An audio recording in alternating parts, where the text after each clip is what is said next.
In this third section of the course, we're going to look at another one of the trademarks of the Chuck Berry guitar style, and talking about something called sliding double stops. Now, we've seen a lot of double stops in the first blues box. So if we're in the key of C,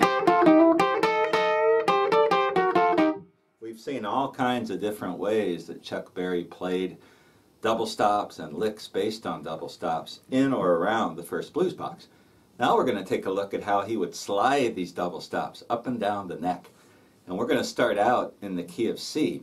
And I'm not a musical person, and so I'm explaining this to you in the terms where I understand it, how I understand it. And what I do is I think of these shapes. And let me show you what I'm talking about first. The first example that I have tabbed out is from the song Carol. And in the solo, the guitar solo, as he gets to the 5 of the song, he plays this riff right here. And this is an example of a sliding double stop.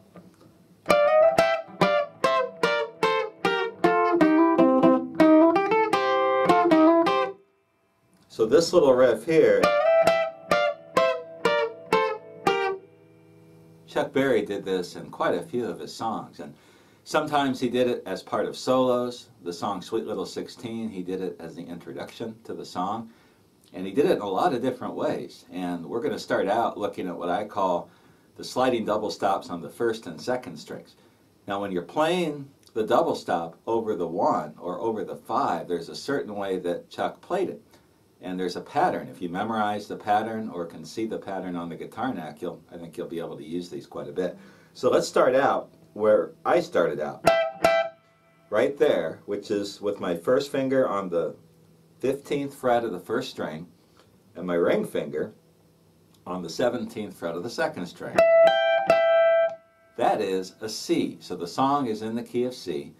And at that point in the song when he's playing that, I'm pretty sure he's on the 5 coming back to the 1, and he plays it in this pattern. Also, if you play it over the 1, I'm going to show you another example here in a minute, and I think you'll see what I'm talking about. Let's just look at the pattern.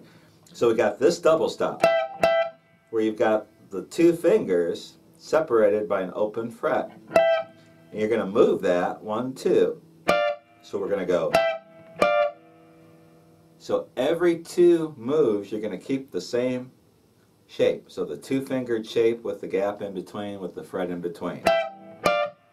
And then we're going to switch to this shape, which we've already seen. Remember this? We've seen that lick, and we've seen some others using that same shape. So that is a double stop on the 12th fret with the first finger, 12th fret of the first string, and the 13th fret of the second string. So far we've got this. And then we're going to keep that shape, move it down 2 more to the 10th and the 11th fret. So we've got, and then since we've gone 2 licks, now we go back to that original shape on the 8th fret of the first string and the 10th fret of the second string.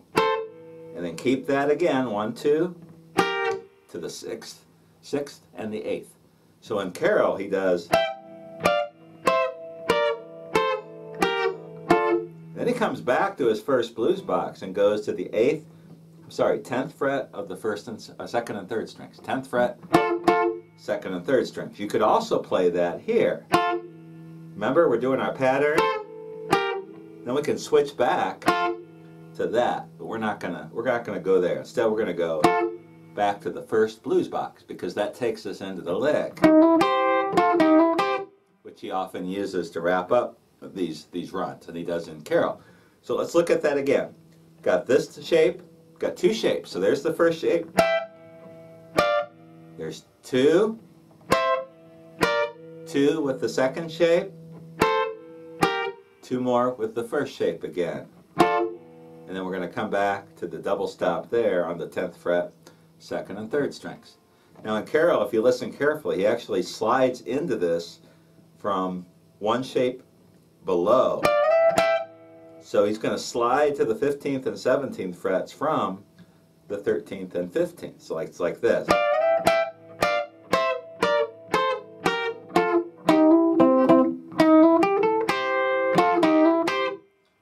Really cool stuff. And I've included a chart that shows those shapes laid out on the guitar neck. And what we're going to do here is we're going to take a look at a bunch of examples on the first and second strings and show you different ways he could mix that pattern up. He didn't always play it like that. And I'll show you just maybe 4 or 5 different examples. Now before we conclude this lesson, let's look at a song called The House of Blue Lights. And in that tune, he actually plays a whole solo using nothing but these sliding double stops. It's the second solo verse, and he kicks it off with something like this.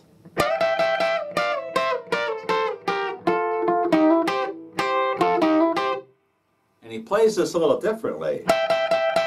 He's sliding it, picking. So he's picking and then sliding.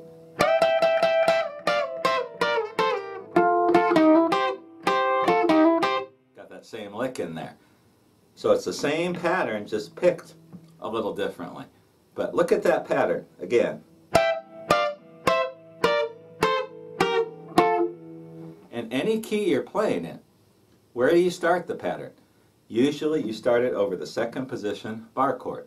So this is a second position C bar chord, so we're going to slide it from there. So if we're playing in the key of A, we go to the second position A bar chord, and we slide from there. Same thing.